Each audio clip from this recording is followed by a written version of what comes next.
Yeah, oh yeah. There you go. Thanks, man.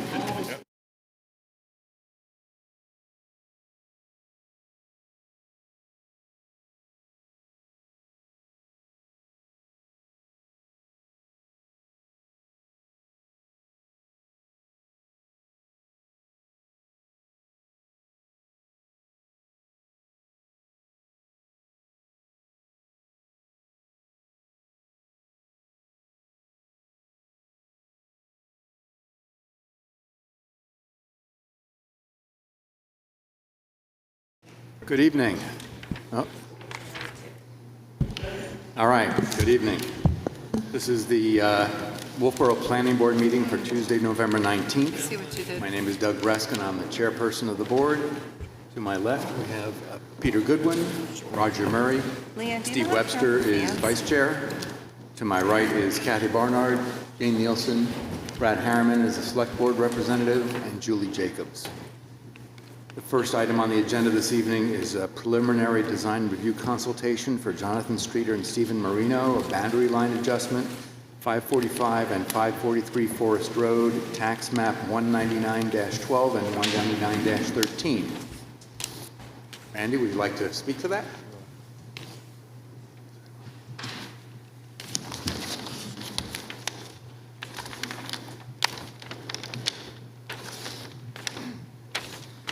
Good evening. My name is Randy Tatro. I'm a surveyor with Norway Plains Associates. Here tonight to represent Mr. Streeter and Mr. Marino in a minor lot line adjustment of their property located up on Forest Road. It's up on the end of Forest Road in the private section by the old airport, to locate people. So it's on the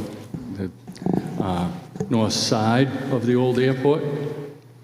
The reason for this request, and let me back up a little bit. So it's a boundary line adjustment, but as note 1 says, it's really a reconfiguration of non-conforming lots under that section of your ordinance, because both lots are around a half an acre or a little bit bigger, and so they're non-conforming per the shorefront zone. The lots were created in 1954, and the plan was approved and recorded by the planning board. There was no planning board in 1954, but evidently there was in the early 60s. They brought this back in 1978, and somebody named Roger F. Murray or something signed it. Oh, that's not good. That's how the lots. So they were created in 1954, the same size they were until 2006. In 2006, there was the subdivision up at the airport that White Mountain Survey did, and during that subdivision, the planning board, Wolfeboro Planning Board, approved a lot line adjustment, which added the little pieces in yellow to those lots, which made the configuration as they stand right now. That's why one of them is a little bit funky and has a little bit of a tail on it right here. So that's where that comes from, the 2006. That was the excess land when they did the subdivision for, the airport. Those were and so those got added to these pieces. So fortunately or unfortunately for these people who bought it after that, Mr. Marino, that causes a little bit of an issue with the form factor, which went into effect, I think, in 2012, right? So in this particular case, they're trying to swap 580 square feet solely to get their septic, to have their own septic system and well on their own lot. Because originally when these were set up and when the septics were approved, there was shared leach fields. There was shared leach fields and a shared well down in this area.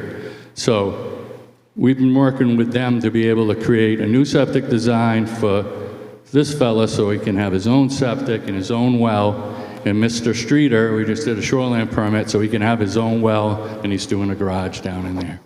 But in order to get the existing leach field on Mr. Streeter's property is the reason for this jog in the line. It's an equal swap. It's 580 square feet. So I don't know if you can read your small copies, but so for Mr. Streeter's lot, the one on the left, he starts out at 19.45 form factor, and he ends up 21.3. So putting that little jog in there, you know, raises it up about that far. Everybody with me on that? So, but Mr. Marino, because of that additional piece that got added in 2006, he starts out at 38.5, and that pushes it a little bit to 42.9. But we did do a calculation where we snipped it off, and when we snipped it off, it's like 24, 25. So, you know, that squares it right up. Yeah. So I just want to explain that. That's, again, that's really, you know, it's the form factor. If they go further with a formal application, we're going to have to ask for a waiver to that, you know. I think it's justified in this case, but again, you know, it's up to the board. That's generally the request. I'll open it up to any questions, but Has the septic for the right-hand lot been submitted to the state? Yes. Yes. It's been submitted to the state. I was just talking with a couple of the members before. We're working through some issues with the existing septic tank and the existing approvals and stuff. So I'm going to wait till that's cleared before I do a formal application with the lot line adjustment, just in case, you know, we can't get through the state on that. When the problem with that is that when this septic originally got approved, they got a construction approval, but they didn't wait and get an operation approval for that tank location. The tank's existing, it's fine. We dug it up, had it pumped out and everything, but because it didn't get that original operational approval, the state doesn't want to bless it, you know? So we're trying to work through that with DES.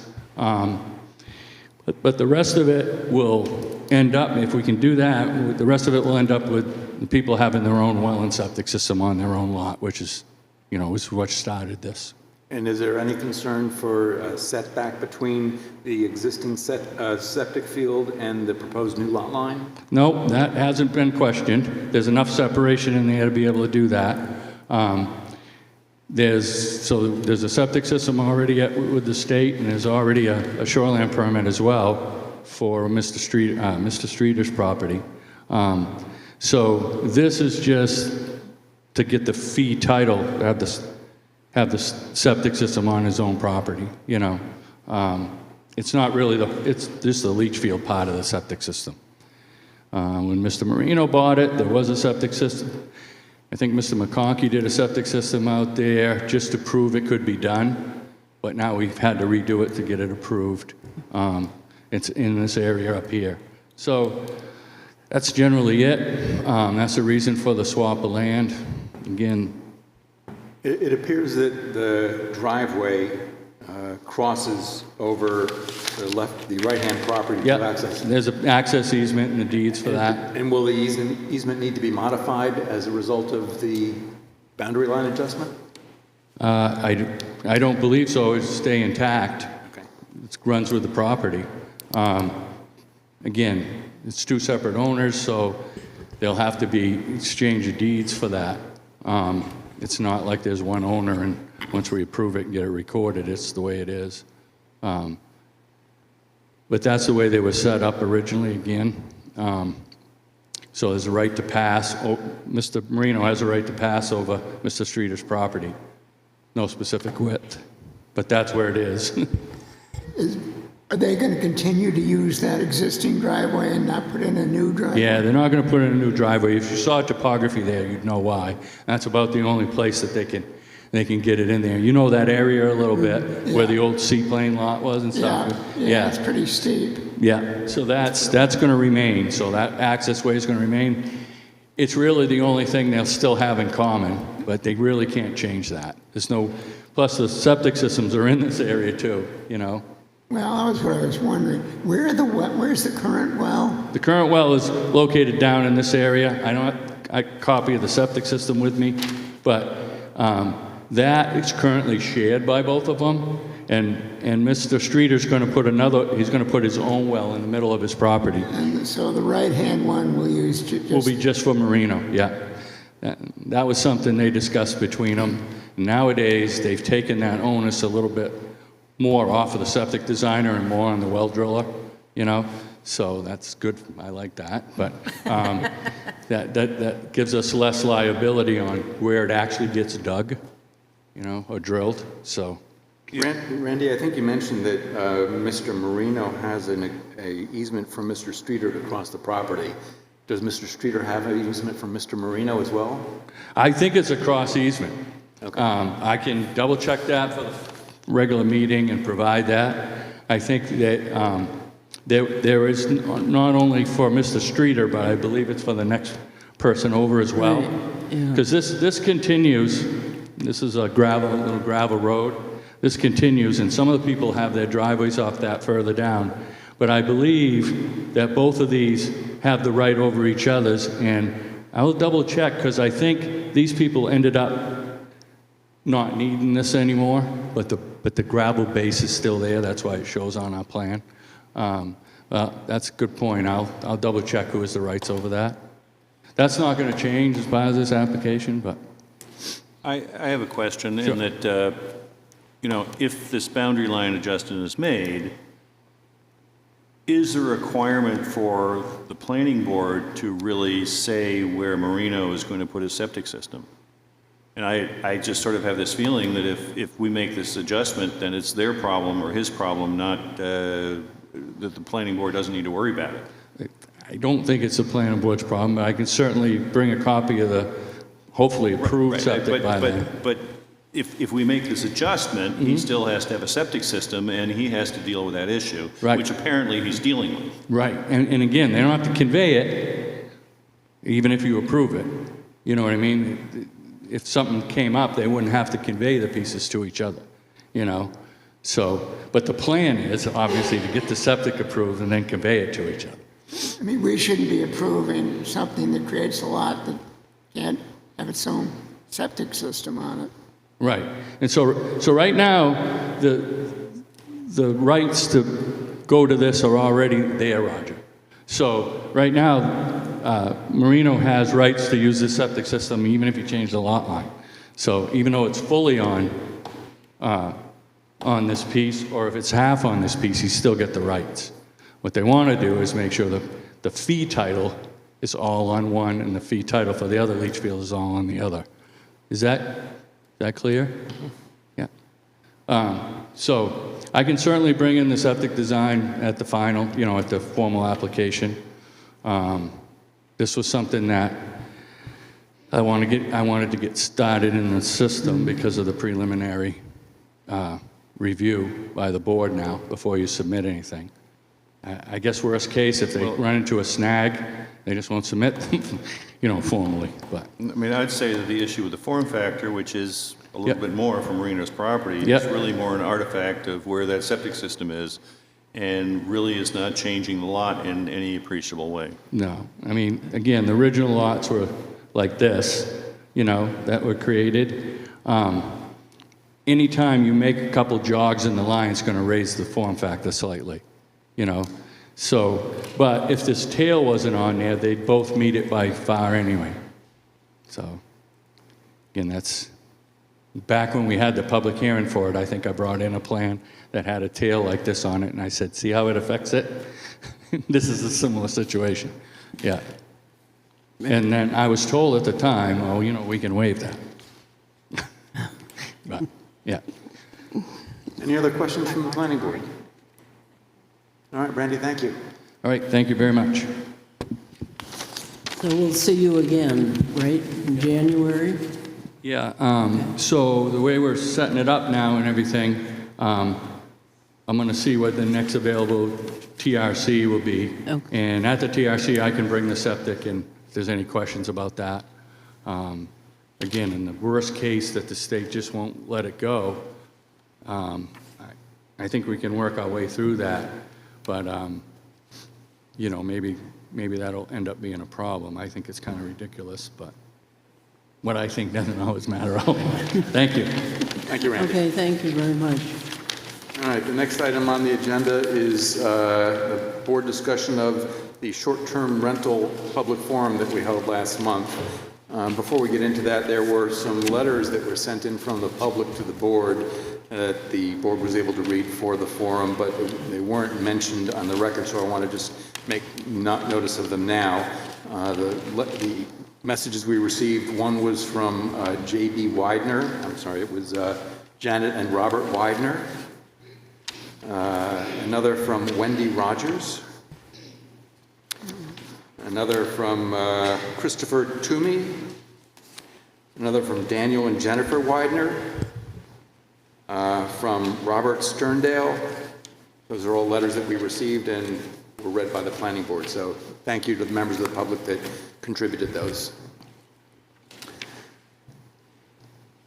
So we got a lot of feedback. There was some summary sent in. We also received additional letters summarizing the comments made by Mary DeVries and Kathy Fairman. And I'm wondering if anybody on the board would like to make comments about what was said. I guess the thing I would start out with is that with regard to short-term rentals, I'm aware of two methods that we've been talking about for possibly controlling short-term rentals. One is through zoning amendments, which of course the planning board has the ability to do, but those would, as I understand it, currently only affect rentals that were implemented after the ordinances were put into effect. It wouldn't affect what are commonly called grandfathered rentals. And then the other way to potentially control them is through regulations by the Board of Selectmen. That's obviously regulated by the Board of Selectmen, not under planning board control, and it's something that perhaps could be considered in the future.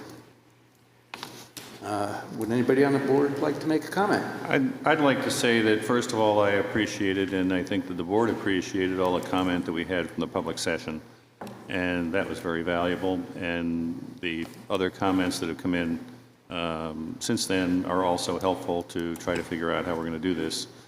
I do end up thinking, though, however, that whatever we do, there are going to be people who like it, and there are people who do not like it.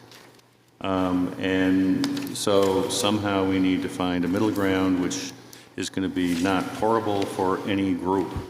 But it's one of those things where there are strong opinions on both sides. And they were expressed at the hearing or at the forum. And, you know, we need to be aware of those issues. And if we're going to get anything passed, we need to be dealing with that middle ground.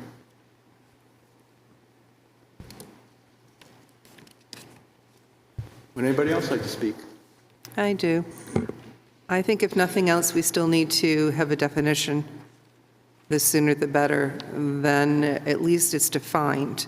Then when we're talking about it, it's not some nebulous cloud somewhere. It's actually a thing.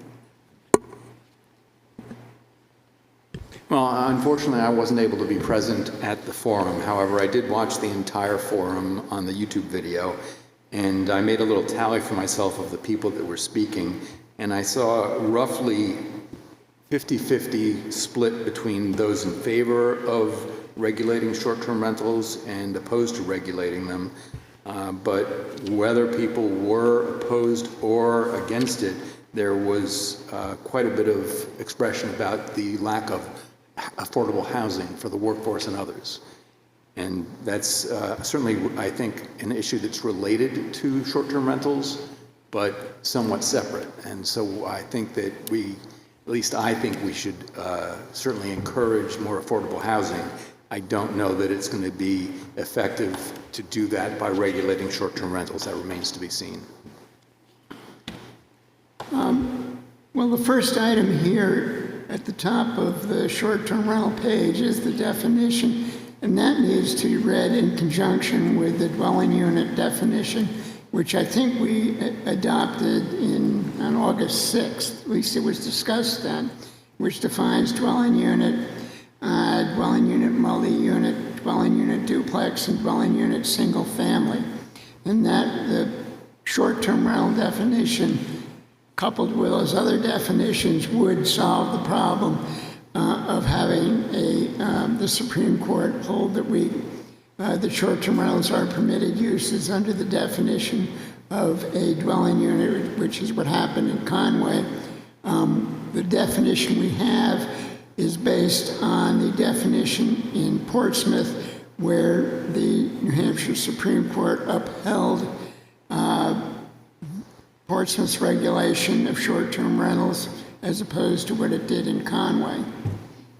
And well, do you want further comment? Whatever you would like to say, certainly. I think we need to do something about short-term rentals, ideally something that the people will pass. One of the comments was, why do we have to have special exceptions?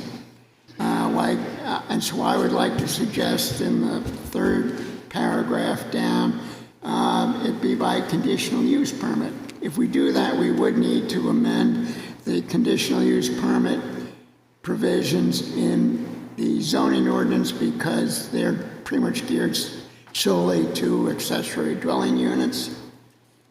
I think we need clarity on the approval being valid for 2 years, and that must be renewed every 2 years. And I don't think that means there would need to be a new conditional use permit, but there should be a renewed inspection. I think that should be clarified.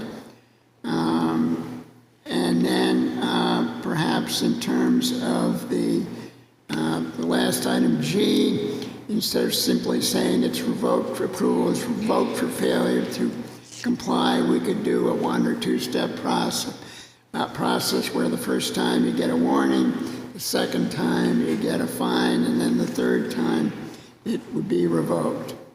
And I think that would address a number of the comments that were made at the public forum.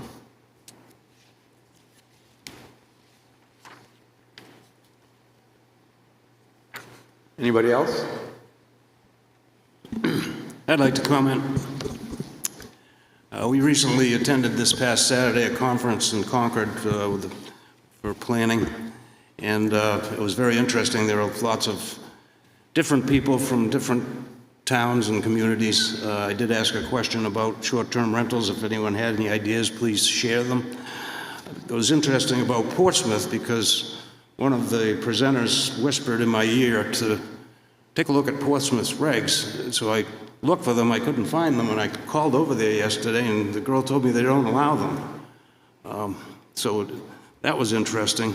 I did go on Verbo and look in Portsmouth, and there were 1 or 2, but she said they don't allow them, which is interesting.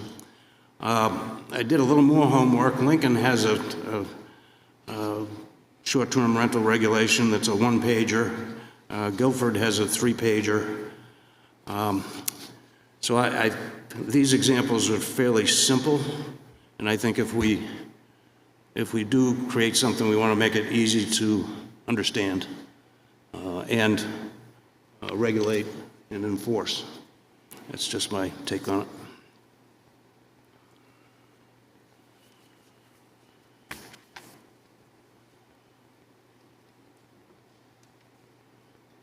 So the question now is, how do we move forward? Roger, if you would you consider rewriting the draft we have of the short-term rentals to include the changes that you're suggesting? Sure. Doug, can I ask one question? Yeah. So this is for new short-term rentals, right? Or- Yes, if it's a planning board zoning amendment, it would affect new short-term rentals. Is there any way to, and again, I'm just asking this, If somebody is grandfathered, say there's an Airbnb renting to a lot of people, more than 2 people per bedroom, and there are some complaints, is it possible to then investigate that short-term rental along the lines of it not being grandfathered, but, you know, sort of if they call attention to themselves in a negative way via the neighbors or the police, would it be worth adding something to say, okay, now you're on probation? Well, I don't think that you can challenge their ability to have the short-term rental because, as you said, it's grandfathered. However, depending on why they've called attention to themselves, if it's a noise complaint or parking or something of that nature, we have existing regulations on the books that can address that.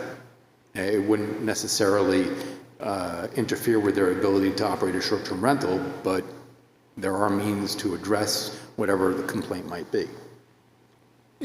And that would just be, they have to just correct that one incident?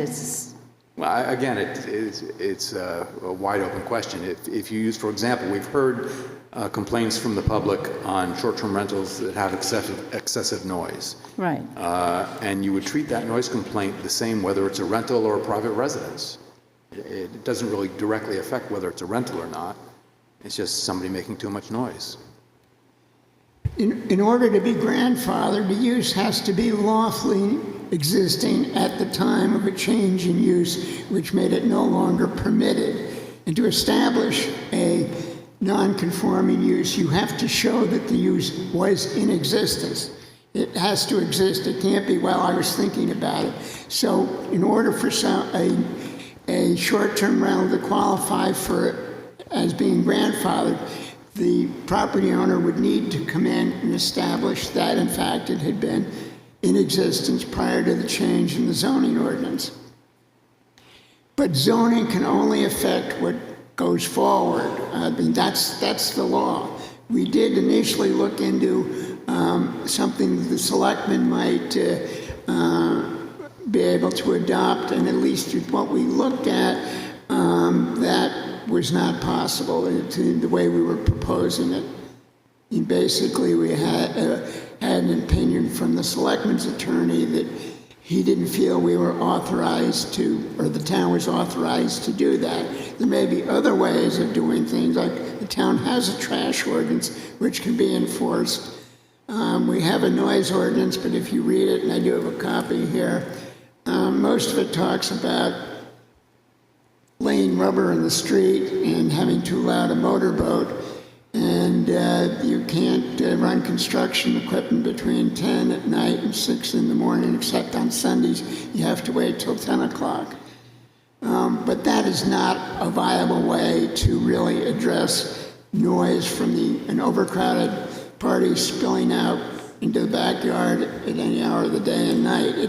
The standards in it are very subjective. It talks about unreasonable noise, and that's just not an effective way of addressing the issue. But to address Jane's issue, I mean, if some property, we continually hear about it, I mean, that property owner, we could get in touch with them and tell them that they have to prove to us that they're non-conforming. So there is a way, I think, of addressing the issue that you brought up. I'm just thinking of if somebody negatively brings attention to the fact that they're, over renting and noise, and they're disrupting the neighborhood, the makeup of the neighborhood. I guess I'm going, because somebody said something about, the people who are already violating maybe the spirit of the community by renting to too many people and they're noisy, that those people who are already doing it would sort of get amnesty under this. And I guess that particular comment is what kind of caught my eye. And I just hate to think it's too late to do anything about those properties. We did have quite a few comments about the pre-existing ones. Was there a way of doing something about that? But I don't know, I guess we could check with the attorney again. I don't think there would be any change to that. I mean, once you set up a definition and have an article, agreed to, then it would be the date that happens. And I don't think we can change that. Do you agree, Roger? If through zoning, we cannot address a lawfully existing use, non-conforming use, there may be other ordinances that the town could adopt or restructure that would address it, and that certainly would be something to look into. But in terms of the planning board, we can only act through zoning on this, and that means it's what happens in the future, not what happened in the past. Yeah, Doug? Can we make sure that we break this into two parts? One, the definition, Yes, and I then think one, the article? I think we should. I agree. Yeah, well, it's currently in two parts. Yeah. They happen to be printed on the same page, Right. but yes, there are two parts. So if you look at the information that was in your packet on that first definition page, as Roger mentioned earlier, the first is paragraph 175-175, terms defined, where we're proposing the short-term rental definition. And then below that, it says article blank, short-term rentals. And it's blank because we don't have it yet, so. Right, but we're going to have two articles to vote on, is what I'm getting on the That's warrant. correct, they would be Okay. separate. Right. That's right. Yeah. Related, certainly, but separate. I have a question that, people are grandfathered in, and that's fine, and new people have to obey the regulations. But if we have some process which is going to give approval for short team for 2 years, and it doesn't include Part A, which is smoke detector, carbon monoxide detectors, windows to be designed for emergency egress. If we give a permit to that, to some person who is renting out on short term, and then there are issues and they really aren't complying with it, what happens then? Then they don't get reapproved. Yes, but who's going to go out there and inspect? How are we going to know? Well, that becomes an gonna- enforcement issue. Who's going to enforce it? The fire department and the code officer. I And under don't this, believe they have can to just let 'em in. willy-nilly show up and do that. You just have a list, and does the fire department just goes from house to house to house inspecting? I don't think they can just do that. They have to have a reason. No, I think you're probably right. I mean, it seems like if the planning office receives a complaint, I mean, usually the first thing that happens is the code officer sends a letter to the property owner saying that they're in violation. So, but I'm not sure that they can just go and knock on somebody's door. Well, if they're seeking to renew their license, then they can show up and inspect the property. In fact, they're obligated to. And if the landowner won't let them in, then the landowner, again, doesn't get his permit renewed. Yeah, so as Roger mentioned, part of the process for applying for the permit is to explicitly grant permission for an inspection. Right, but Peter said for the older ones. Yeah, and that's what we've been saying, for a grandfathered one, that doesn't apply. Right. Yeah. So they're like, Janie said, kind of like, off the list. They can do whatever they want. Well, I'm sorry, no, let's correct that. If it's regulated through a Board of Selectmen regulation process rather than through zoning, Roger, correct me if I'm wrong, but you can require all, including grandfathered units, to apply for this permit and agree to an inspection.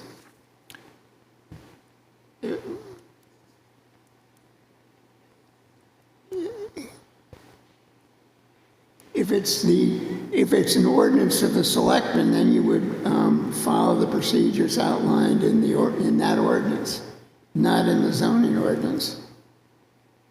Yes, my point though is that if it's something put together by the selectmen to regulate it, then that could apply to all units, including grandfathered units. Is that right? Absolutely. Yeah.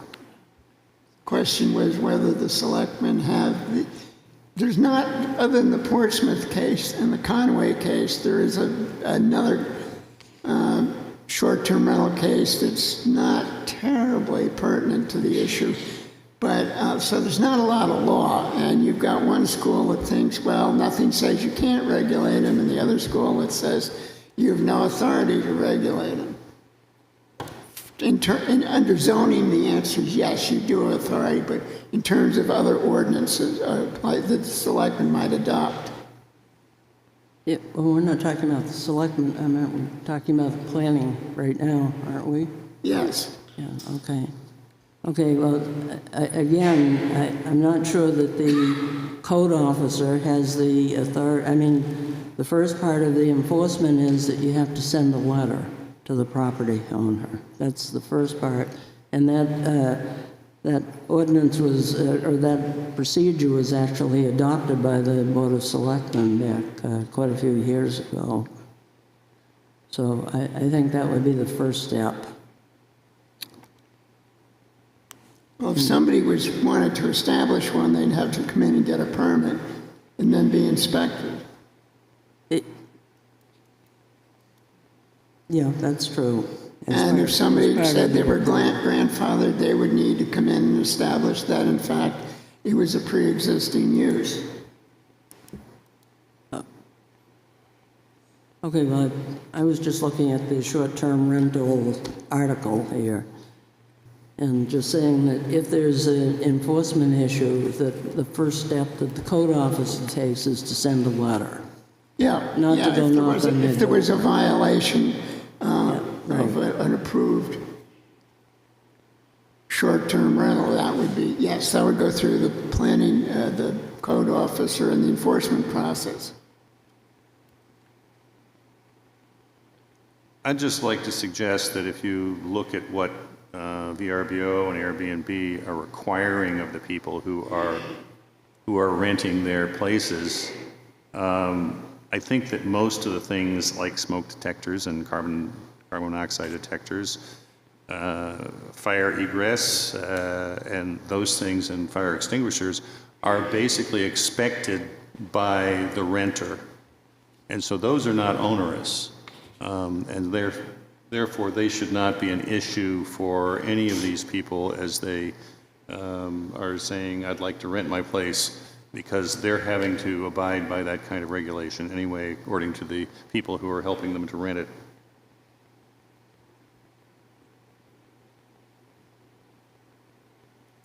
Any other comments from the board? All right, so Roger, if you would rewrite the ordinance with the suggestions that you have, we can perhaps discuss it at our next meeting. Okay. You mean the short-term rental procedure? That's right. Oh, okay. Can we deal with the short-term rental definition? Can we do that now? Sure. Okay, I'll make a motion to adopt the short-term rental, the rental of any dwelling unit or portion thereof for an occupancy of less than 30 consecutive days. That would be the definition, and that's my motion. I'll second second. Okay. Any discussion on that? Sitting in for Vaughn. Did you see somebody on? No, I did not. So, It's her turn. Jane, would you sit as an alternate for Vaughn, please? Yes. Thank you. All right, if there's no discussion, all in favor? Aye. Any opposed? All right, thank you. And then another motion is that I would move to put this, have a public hearing so that it could appear on the warrant in December 17th? One thing that we should make sure we emphasize with this 17, particular warrant is that it is a definition, Yes, and what ends up happening associated with that definition may end up varying. And so all we're doing is making a definition. yeah, right. Okay. right, Can somebody second my motion? I'll second the motion for the public hearing. Any discussion? Second. All right, we have 2 seconds. All in favor? Aye. Any opposed? All right, very good. Okay, now the plan is for Roger to go back and look at this, or the He's going to make committee some revisions to it, Okay, yes. all right. And then we will consider it at our next meeting. And if I'm not mistaken, I think we also need to consider adopting the change in definition of dwelling unit. Yep. Well, yeah, I thought we had done that. So that was discussed August 6th. August 6th, yeah. And We didn't already do that? Yeah, I think we did I that. thought we did that in September. You moved it to public hearing for December 7th. Ah, very good, all right. That's all I didn't remember it was. Thank you, Leanne. All right, I think that concludes tonight's discussion on short-term Oh, rentals. okay. I mean, the one thing I'm concerned about short-term rental and the enforcement of it is the number of occupants. I know that a lot of the ordinances that we've looked at have 2 per bedroom, but, you know, I'm not sure how we would enforce that. If you've got 15 cars outside, it's a pretty good bet you've got more than 2 people per bedroom. Yes, Roger, I agree that that's a good evidence that there's probably more than 2 people per bedroom there, but that doesn't help in enforcing the limit. It just shows evidence of violating it. Well, by enforcing it, that may help curtail violations. Well, could you put in, you know, certain number of bedrooms, and then a total number of individuals, or something along those lines? That's a, Kathy, you're suggesting that in the application, the person should list the number of bedrooms in the... yeah, if there's 4 bedrooms, then that would then equal, you know, 18 people or whatever. I mean, I thought that basically did it, but if you want to say if you had a 4-bedroom house, you can have 8 people. But that seems like saying what this says. Well, I know that in, I believe it's Alton's regulations, they allow 2 per bedroom plus 2 to take into consideration somebody that might be sleeping on a sofa bed in the living room, for example. I mean, we can look at, I mean, it's just something that I think requires a little more thought, maybe. all right, Would there be a way on the application, instead of listing out bedroom stuff, to tie it to the septic system requirement or septic system allowable that's on file? In other words, if they're on a private system, it's going to be rated for 2, 3, 4 bedrooms, whatever there, with a capacity of allowable, you know, usage for the building, for the property. If they're on the town sewer, it's already recorded in the town, the size of the building for the same thing as, you know, for the fees that they pay, for flow rates and stuff like that to get their permit for that. So in both cases, they could be tied toward the allowable, you know, usage of the waste disposal. Tied to the septic Right, capacity. and that is already mentioned in here, you know, as to how you could do it, but I was just thinking of the people that said, oh, well, you know, you have a mother and father and the kids would sleep on the floor, or, you know, well, kids sleeping there. How are you going to deal with that? do you want me to look at tying this to the total number of bedrooms in the unit, and have instead of saying if it's a 4-bedroom house, you get 8 people, and then do you want to add something to that? Let's do a 3-bedroom house. It doesn't sound so big. That would be 6 people plus a bonus. Yeah. I have a question about we have a 4-bedroom house. There are 4 couples there, and 2 of them have 1 or 2-year-old children. And those children are now staying in that bedroom. Now they're up to 10 rather than 8. Is that an issue that we need to deal with? From an enforcement perspective, I don't think you want to be looking for people's ID to prove their age. Well, Peter, that's why I suggested earlier I believe it's Alton regulation, which is 2 per bedroom plus 2. Plus 2, right. Yeah, You want, right. is that what you'd like me to put in here? That's my suggestion, yes. Okay. Does everybody agree with that? So, but ultimately, Well, if that it's makes 2 a plus little- 2, then you could now have, A little more sense. 16 people in that house and 10 cars out front. No, I'm saying you get 2 per bedroom plus 2 more individuals, I think is what we're saying. Yeah, right. Right, You right. don't get 4 per bedroom.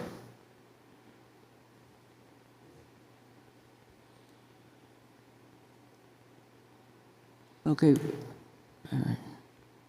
We all good? Anything else? yeah, but, I mean, are we going to try and get this on this warrant coming up? That's the goal, yes, to have it on the Okay, warrant so, coming up. okay, all right. All right, the next item on the agenda is the discussion of multifamily dwellings, also from the October public forum. And Leanne Hendrickson was kind enough to share with us something she put together, which has been distributed to you this evening, which is an example of a multifamily warrant, which includes a map of the affected zoning district under each warrant to try to make it clearer for people who are reading the warrants. So thank you, Leanne, for putting that together.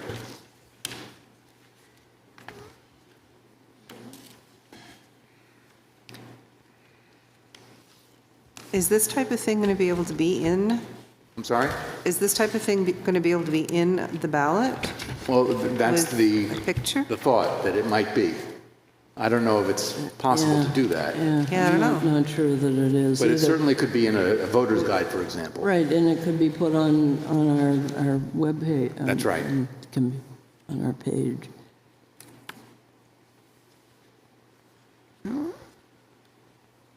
I have a suggestion based on the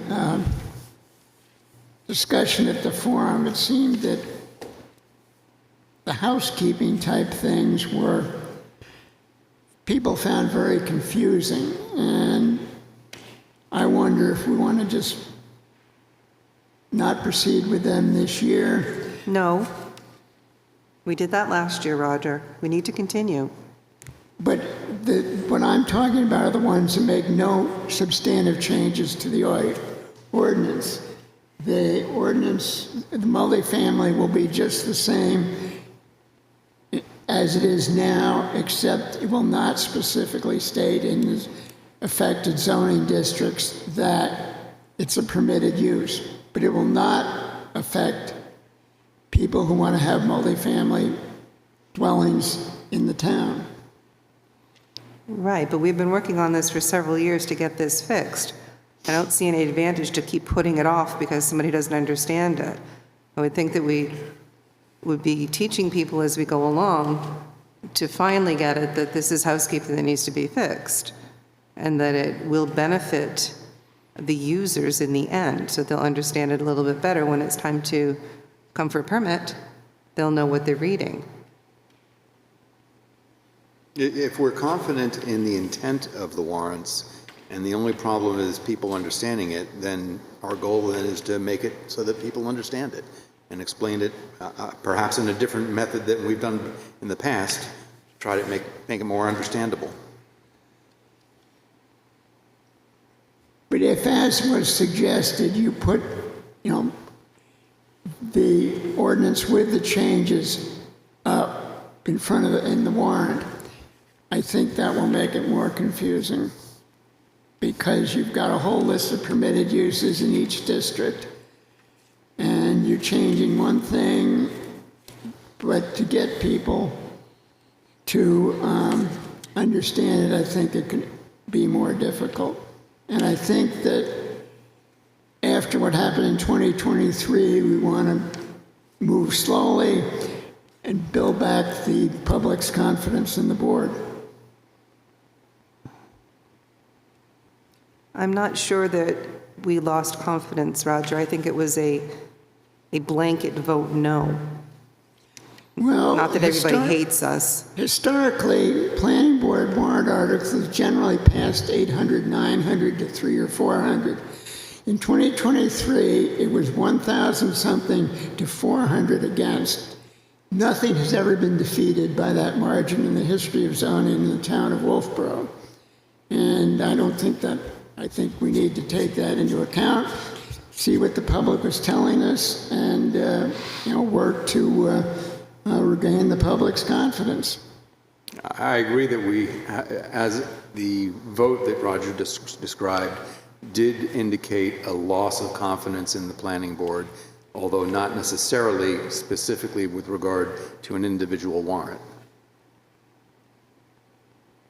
How many warrants do we have going up now? 3? You mean when Our they plan. all got down? Our plan that we've got on our list to go. 8 or 9, I think. Say that again? There were 8 or 9. For next week, we're looking 8 or 9? Oh, I thought you were asking about the time they got No, going defeated. forward. So Have we got have- just 3? okay. We have potentially have Yeah. one for short-term rental, Yep. one for dwelling unit Dwelling definition, units. conservation subdivision, That's it. Right now, that's. and the short-term rental really is 2 because you've got the definition, the definition. dwelling unit, and the short-term rental. So call it 4 to Right. vote 2 on. definitions and 2 articles. Right. Right. And this one here would add 5 more to that, because these are Yeah. Yeah, individual this articles. is a group. Yeah. I don't think that Roger's reasoning to just drop it because was a very good reasoning. That's my personal opinion. That if we need to educate more, we need to educate more. If people have, that many more questions about it, then we're going to have to explain it differently. But eventually, it does need to be fixed because the book is wrong.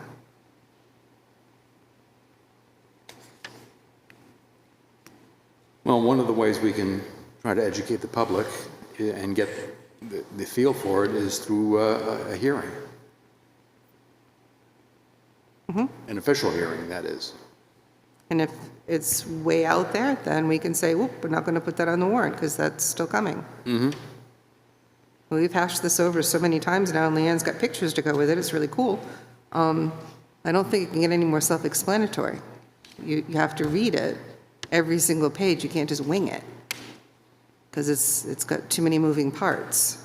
Yeah, I do share Roger's concern about how it will be presented on the ballot, because as he pointed out, you're essentially changing a small part of a very large ordinance, and trying to pick that out on a ballot, if you haven't listened to any of our meetings or come to the hearings, is going to be a challenge.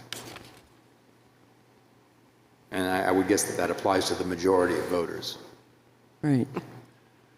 I think my opinion would be that this multifamily warrant with the 5 articles here that we have in front of us, I think I agree with you and Roger. I think we got, a lot of things. We've got 5 or 4 on there right now that we're working on. This one does correct it and makes it a little easier to understand the ordinances that we have now, but they are in effect now too, because multifamily is, we're not really changing it, except for a couple small zones, but these are just kind of cleaning up the language on them. So in my opinion, I think this could almost sit by itself in another year, Yeah, right. be its own, group of 5 to present in another year, instead of trying, take that chance that we're going to have 8 or 9 out there and have that same reaction we had back in '23 and have everything, go down the tube again. So Yeah, right, I share that Yeah, that's- I concern think it's a also. concern, yeah. Yes, I think that's a valid point, and if we look at essentially the two themes we have here, one is short-term rentals and one is multifamily, I would guess that the short-term rental is more important to the public as a whole than cleaning up the multifamily. Right.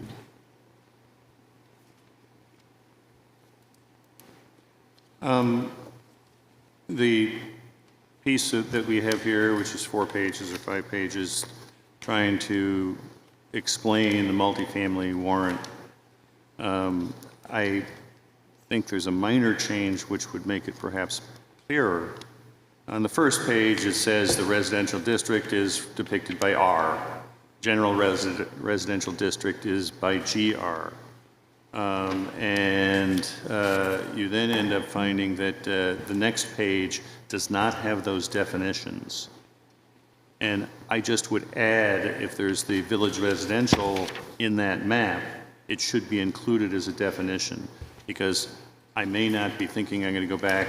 I'd like to have it there in front of me so that I can say, oh, yeah, that's village residential, and R is residential. Not a huge change, but I think it ends up making that kind of thing clearer, so that on each of these maps, all the capitalized R, VR, whatever is there, should be indicated so that people can see it easily. Yes, they are on a different piece of paper, I understand. However, I look at this piece of paper, I want to know what all those things mean. I'm sorry, it's just, yes, they're all there. They're defined on page 1, but they aren't defined on the other ones. And so I look at maps, I look at keys, I want to have a key which tells me what's there. You're the map man. So I think we should follow that. It's not all that hard to do either, and it's not, You won't get that on the warrant, though. that's fine, but we'd like to have it in the explanations which people are going to read. In the voter's guide, yeah. And that's easy enough to do. Yep. So thank you, Peter, that's a good point. So if in theory, everybody's, each page could stand alone. yeah.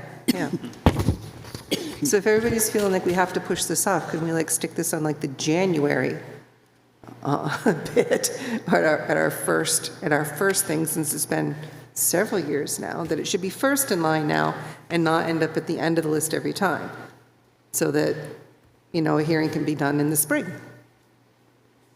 with pictures and stuff. And then when it comes up again in the fall, people will realize, oh, I've already seen that. I kind of remember that a little bit.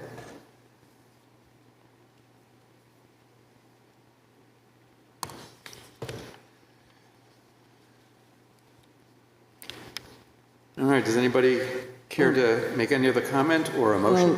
Well, how are we going to proceed with the multifamily? That's the question. Yeah, right.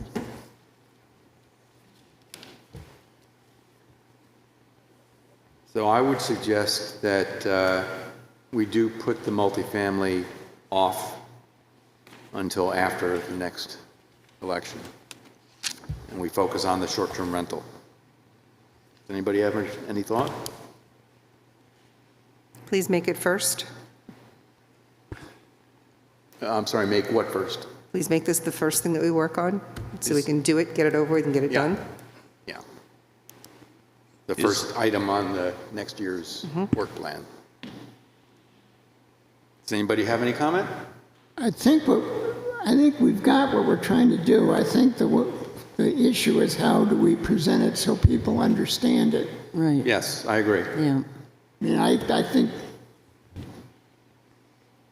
So hopefully that won't be difficult. If we do it once in the spring, and then we bring it up again at the next hearing bit, people will be able to see it at least twice, and then a third time before they vote, when you guys do your little talk thing, they would see it several times. But isn't the purpose of this multifamily warrant to allow some things and make things sort of smoother? Yes. And therefore making the town a better place? And Yes. so now we're going to say we don't want to worry about making the town a better place. Correct. I don't know whether that really is what we should be doing. I think we should be trying to educate the public, and perhaps they'll all be voted down as they were before, but I think that we are trying to make a statement as to what we think is good for the town. So I don't think we really just brush it under the rug. Is there any reason that if something gets voted down, that it can't immediately go right back on our work No, schedule? and that's what we've done in the past. When it's been voted down, we've been, then brought it back the next time, Yeah. making some changes. And that's essentially what we're doing here. It got voted down last time, and we're bringing it back. Yeah. Well, I don't think we did this part. Exactly. But all the No, rest we of it. didn't do the voter's guide this way, but with regard to generally trying to address the multifamily issue.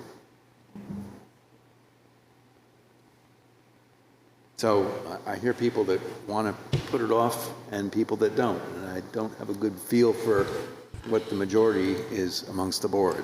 What would happen if we go and try to put it on the warrant, and then if it seems like there is a huge group of people against it, then we don't put it on? Yeah, well, that's what I said a little bit earlier, is we could Find have, that out at the public yeah, hearing. if we could have a public hearing. That's true. And that would end up showing that we're reacting to public comment, which therefore may end up helping to build their confidence in the planning board. Yes, that's true.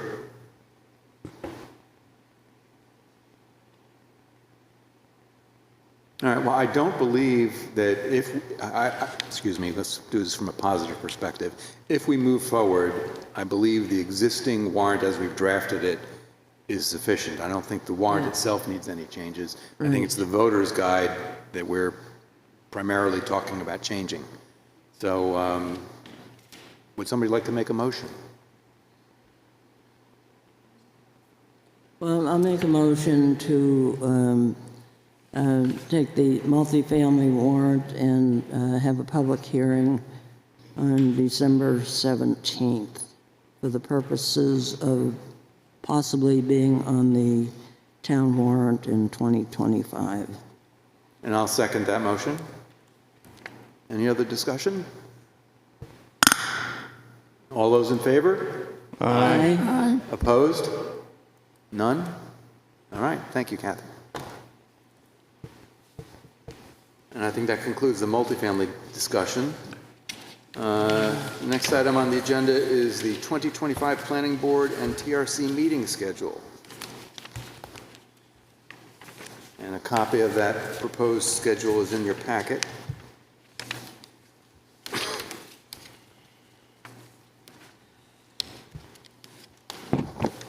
Does anybody have any comments on either of these calendars?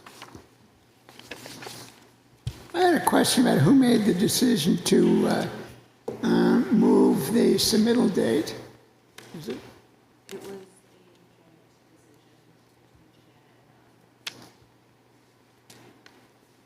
So for those who may not have heard Leanne, it was a joint decision between the interim town planner and the planning administrative assistant. And I'll guess that that was in part precipitated by the minimal amount of time that we have the interim planner available. No, it's actually to increase the time. Could you pull your mic down? Thank you. It's actually to help administrative staff have time to assess whether or not an application is complete, and also have time to prepare, have the time to prepare a public notice and a butter notices without having to rush through, and maybe not with so many, I guess, like noticing like issues, because we only have a weekly circulation newspaper. And so when we receive applications, we receive them on a Tuesday, and administrative staff has to turn around and put them in the newspaper, the notice in the newspaper immediately that week on Friday. And if there's a holiday, it has to be on Thursday. And so there's just no turnaround time. So to increase the submittal time, and in addition to that, if there's any type of third-party engineering review, there's only 21 days to get them to TRC, to get them to a preliminary meeting with the planning board, to get public notice in the newspaper, to deem an application complete, and to get a third-party review. 21 days is not a lot of time. And just for those watching at home, the proposal here is to change the lead time from 21 days to 35 days. That's the additional time that's been requested. Yes. That may alleviate some of the problems we've been seeing lately with people just haven't had time to get all this stuff together. They haven't been able to bring all their things, Yeah, right. you know, and skipping that- steps because there hasn't been enough time. Yeah, that's the purpose of it, to make sure that we're looking at everything that we have to look at the public hearing, so that it's The first not time. held up. Yes, right. There was also an issue with the TRC date. We've always had TRC meetings scheduled for the first and second Wednesday of each month. The second TRC was always the day after the deadline submission for the planning board. So it really didn't make any sense to have 2 TRC meetings and one of them be after the submission deadline date, because it doesn't make any sense. So having that 35-day deadline, pushing it to 35 days, then we were able to have applicants actually meet an accurate deadline. So the change in the submission deadline meets a lot of needs across the board. It made sense.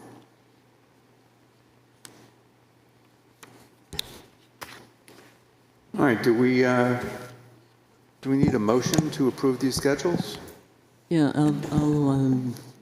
yes, I'll make that motion to approve the schedules for 2025. I'll second. All in favor? Aye. Any opposed? All right, thank you. Lastly, not on the agenda here, but I'll let everybody know that Peter, Kathy, and I met with the Conservation Commission last night to discuss the natural resource inventory that's being performed. That's moving forward. There's still some discussion. The last time that was done was 2010. It was supposed to be done in 2020, and of course, national events interfered with that, so we're long overdue. The funds are already set aside for that, so hopefully that will move along smartly, and we'll have an updated resource inventory. How is it being done? We've contracted with a service that is generating the maps. And there's also some discussion about having a narrative that accompanies the maps being done by that company. I don't know if that's going to be done or not. And it's going to, of course, take some input from both the Planning Board and the Conservation Commission. So it's going to be like in a report later, so you could just like Yes, it's a report. So the 2010 version of it is available on the website, and you can take a look at what that looks like, and this will be a current version of it. Things have changed in the past 14 years. The update of the maps. Yeah. Lastly on the agenda is public comment. Would anybody like to speak?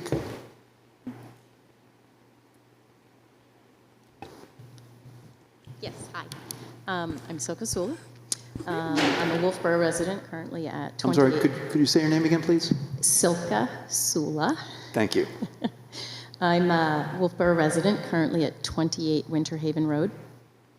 And I have a new building project going on at 119 New Garden Road, permit number 24702.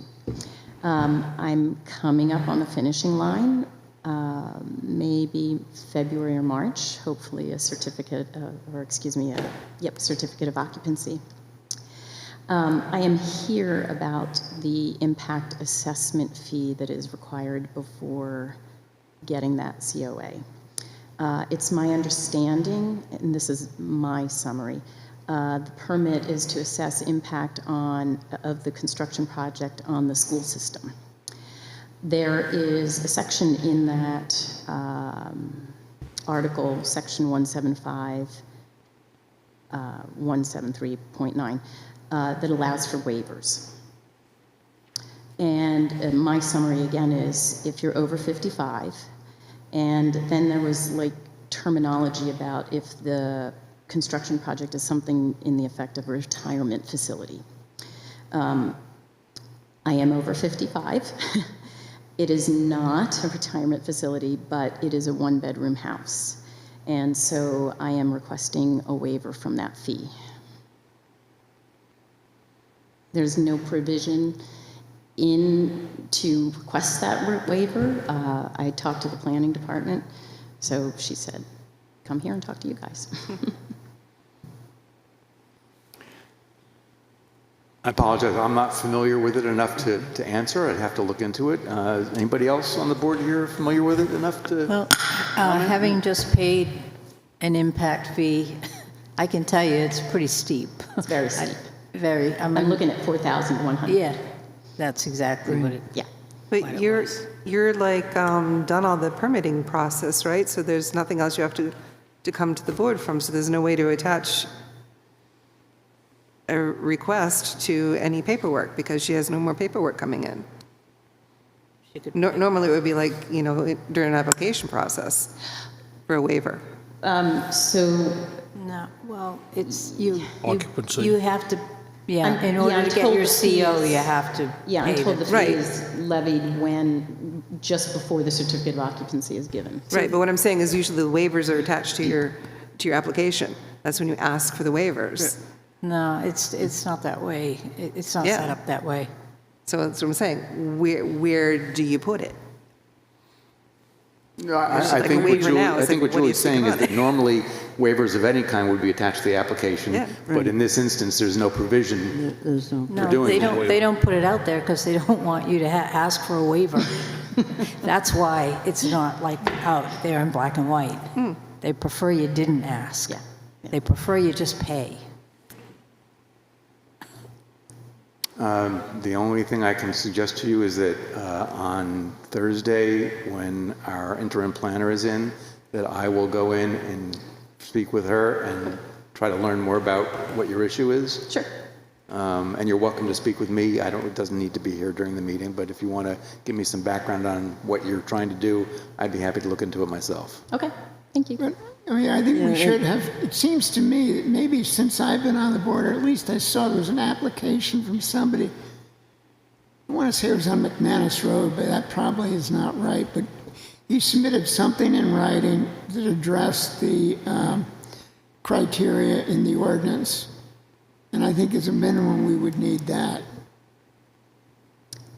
You want me to write a letter of what I just said? yeah. Okay. Yeah, that would be helpful. And Yeah, I think that specifically would address be the criteria. helpful.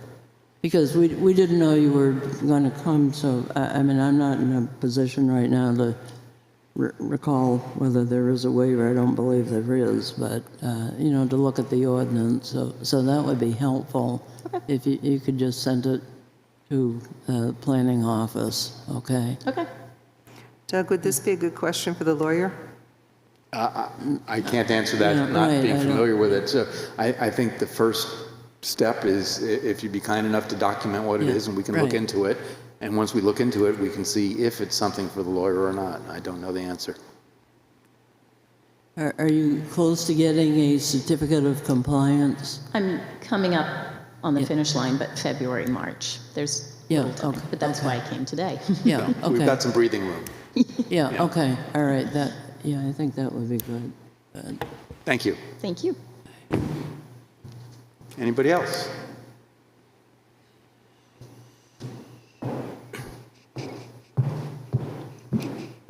Bobby Benman, thanks for your hard work on the short-term rentals. I know it's hard to make it fair and equitable for everyone. Just two quick comments on that. On the short-term rentals, where there'll be a non-use period where if people stop using their short-term rental, use it for their family a year, and then start using it for a short-term rental again, that they lose being grandfathered. Is there going to be anything like that in there? And then... You'd have the 2-year license renewal, so if you didn't renew your license, you'd be starting over. But generally, it's zoning, so it would be governed by the doctrine of abandonment.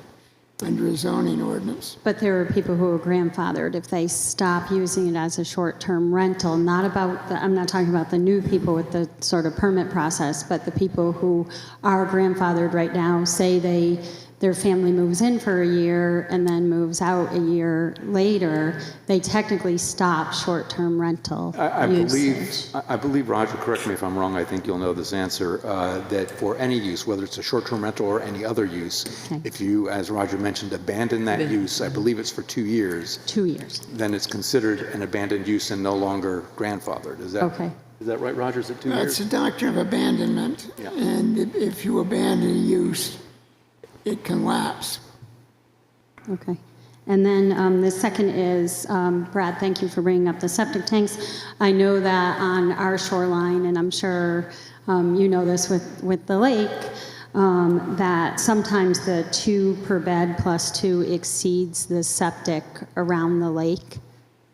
So I don't know if there could be something on the permit that if that exceeds the septic in the watershed or within the water boundary, if there could be something that states it's a lower level of short-term of the number of people. So, for example, it could be 2 per bedroom plus 2, or the approved septic, whichever is less. Yes. Yes. Those are my thoughts. Thank you. Would anybody else like to speak?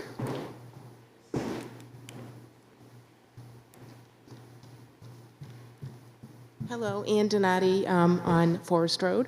Could you get a little closer to the mic? Okay, it's the first time I've been told I haven't talked loud enough. Okay, tagging on to Bobby. What if a STR is sold and a new person buys it? Would that be grandfathered? If you're talking about a grandfathered, If it was sold, so it's currently an STR, it's sold, would the new owner be also grandfathered? Just a thought that I came up with sitting here. I think the use, I think they'd need a new license because it's new people. Yeah, I do too. Well, It would be a we're talking about grandfathered- use now as opposed to license. Right. So Yeah. if you have a grandfathered unit or a grandfathered rental and it changes ownership, does the grandfathering run with the unit or with the owner? With the new owner, runs with the unit. okay. Like it runs with But the they'd still land need to kind get a new Yeah, license. if it's a grandfathered use, this ordinance cannot affect it, for better or worse. I mean, that's not necessarily what we would hope, but that's the law. So if it's in existence and it continues to exist, this ordinance can't apply to it. And just one other little comment about the safety and all that with the STRs. These buildings, most are insured, so you would think the insurance carrier wouldn't want to insure these buildings if they're not in compliance also. Just another thought that came to my head. That's probably true, but I don't think it's anything within the purview of the planning board. Right. No, just like maybe peace of mind that an insurance company wouldn't want to insure if you're renting to people. So anyway, okay, thank you. Thank you. Any other comments from the planning board? I have one additional comment that I realized. If we're going to change short-term rentals to conditional use, we need to amend the conditional use provision. Yes, we do. We will have to do that. Because that addresses just accessory dwelling units, so it's just a little tweak, but we would need to address that. And presumably that's then a separate warrant article? Yes? Yeah, I'm afraid so. Okay. Roger, would you be good enough to write a draft of that? Yep. You brought it up. Hopefully I should that'll be know an easy better. one. Thank you, Roger. Thank you for letting me volunteer you. All right, I'll make a motion to adjourn. Second. Oh, wait. I'm sorry. All right. Sorry. So quick. I have an email I received. I have an email that I received from the HR department. The harassment training on December 3rd that many of you signed up for, they actually added an additional time that day from 3 to 4 because the time right now is from 6 to 7, and the planning board has a meeting at 7 o'clock. So she wanted to offer the 3 to 4 o'clock time in case Just you to be wanted. clear, on December 3rd, there will be 2 separate training sessions, one from 3 to 4 and one from 6 to 7. Correct. Both taking place at Abenaki. Yes. Oh, So- I thought they were here. I thought the 6 to 7 was here. No, No, it's it- moved to Abenaki because of When the did it number of move? people. Right, it was recent, it was recently changed due to the number of attendees. So Somebody that's why should have I'm told announcing me. it here. So the December 3rd training has been moved to the Abenaki Lodge, and because of the meeting, the planning board meeting, and the time constraint of the training, I wanted to let you know that there was another training opened up from 3 to 4. Was there any other, except for the 6 to 7 for this one, that was not during working business hours? No. No, Yay. How are we going to do that? no. Well, you and I have the same Yay. problem. Yeah. Yeah. Okay, now you can adjourn. So how do we fix this if we can't show? Can we make our meeting start at 7:15? No. No, No, I don't at think so. Abenaki. They moved the meeting out to Abenaki. I know, and make our meeting start at No, no, we've we announced, cannot do we've that. noticed public hearings, so we can't change that. Okay, all right. Because we'd never make Yeah, it. But all we need is 4 people, so that'll. No, we just it's thought, easy we just need to do. make sure that the training between 6 and 7 concludes in sufficient time to get here from Abenaki. Abenaki. Abenaki is down South Wolfeboro. Okay. I suppose if we just push it like this, we got to go. We got to go. That's correct. All right. Thank you for letting me know it moved. Yeah, I think we got out a little early, actually. All right, so we've had a motion and a second to adjourn. All in favor? Aye. Thank you very much. Okay.